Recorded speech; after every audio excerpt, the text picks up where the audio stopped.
Hello അസ്സലാമലൈക്കും, welcome back to my channel. അപ്പോൾ എൻ്റെ പുതിയൊരു വീഡിയോയിലേക്ക് എല്ലാവർക്കും സ്വാഗതം.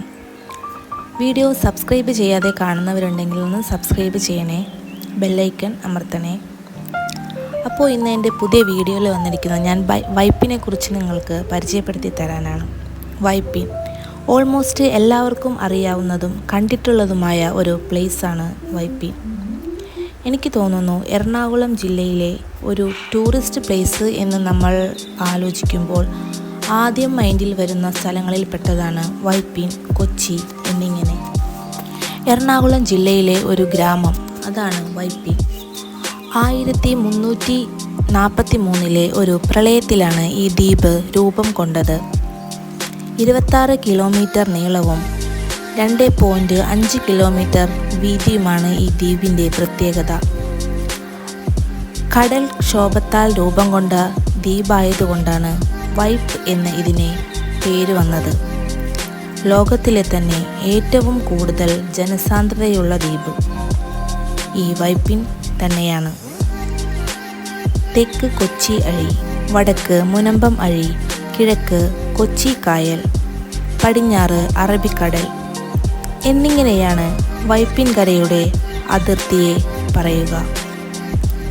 കൊച്ചിൻ കോർപ്പറേഷൻ 1-ാം ഡിവിഷനിൽ ഉൾപ്പെടുന്ന വൈപ്പിൻ ദ്വീപിൻ്റെ തെക്കേ അറ്റം ഇളങ്ങുന്നപ്പുഴ, ഞാറയ്ക്കൽ, നായരമ്പലം, എടവനക്കാട്, പുൽപ്പള്ളി, പള്ളിപ്പുറം എന്നീ 6 ഗ്രാമപഞ്ചായത്തുകളാൽ രൂപം കൊണ്ടതാണ് വൈപ്പിൻ കര.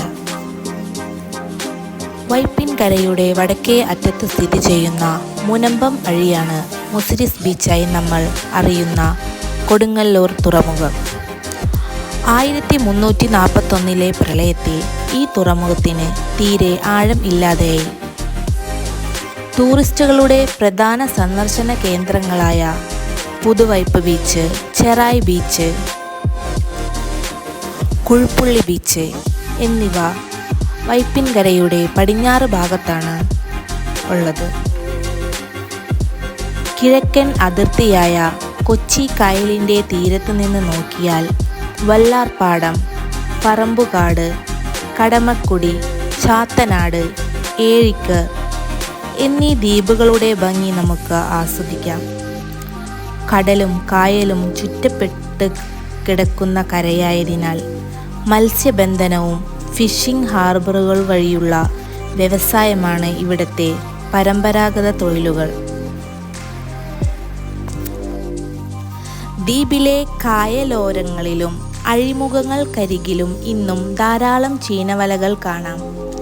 മത്സ്യബന്ധനവുമായി പണിയെടുക്കുന്ന ധാരാളം തൊഴിലാളികളെയും നമുക്ക് കാണാം. പുതുവൈപ്പിൻ്റെ പടിഞ്ഞാറ് കടൽത്തീര മേഖലയിൽ SPM, IOC ബൃഹത് പദ്ധതികളും പ്രവർത്തിച്ചു വരുന്നു. ചരിത്ര പ്രാധാന്യം ഏറെയുള്ള ഇടമാണ് വൈപ്പിൻ കര.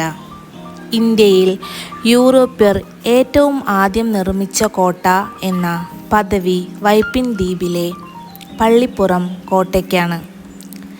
2-ാം പോർച്ചുഗീസ് വൈസ്രോയിയും കോളനി വൽക്കരണത്തിൻ്റെ സ്ഥാപകനുമായ അൽബുക്കർക്കാണ് 1503 ഈ കോട്ട പണി തീർത്തത്. വൈപ്പിൻ കോട്ട, ആയക്കോട്ട എന്നൊക്കെ ഇതിന് പേരുണ്ട്. കേരള നവോത്ഥാന ചരിത്രത്തിലും വൈപ്പിൻ കരയ്ക്ക് ഒരു പ്രധാന പങ്ക് വഹിക്കുന്നു. ചരിത്രം ഇവിടെ തീരുന്നില്ല. ഇനി അടുത്ത വീഡിയോ